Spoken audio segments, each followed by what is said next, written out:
দৃশ্যটা হচ্ছে এরকম, মা এখন গিফট দেখতে ব্যস্ত আর দাদা এখন তার বুনুকে খাওয়াতে ব্যস্ত। এই দেখো, আর ও কিন্তু নিচে শুয়ে খাচ্ছে না, ও আমাদের যে বড় বালিশগুলো আছে তাতে করে ওকে শুয়ে খাওয়ানো হয়, যাতে করে মাথাটা উঁচু থাকে, ডাক্তার যে হাইটটা দেখিয়েছে খাওয়ানোর জন্য সেটা যাতে থাকে তাই।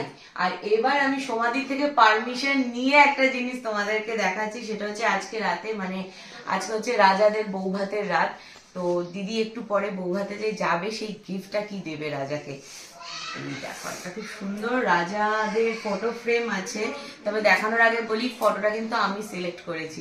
দিদি আমাকে বললো যে রাজা বুনু, মানে ওর বউকে আমরা বুনু বলে ডাকি, ওদের একটা ভালো দেখে ফটো তুমি বেছে দাও, যেটা আমার তরফ থেকে আমি দেবো।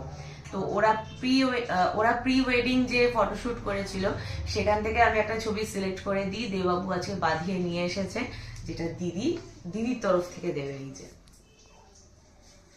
কিরম হয়েছে বলো।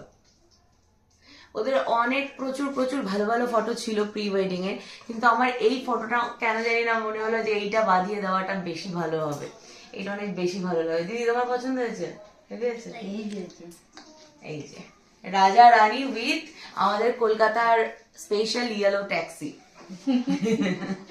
আমারও দারুণ লেগেছে। তবে এখনই দেখাচ্ছি না, দিদি আগে গিফট করে দিক ওদের আজ রাতে, তারপরে তোমাদের সাথে ভিডিওটা শেয়ার করবো, যাতে ওরা আগে নিজেরা চোখে দেখে এটা, তারপরে গিয়ে ভিডিওতে দেখে, কারণ ওরা আমার ভিডিও দেখে। চলো টাটা।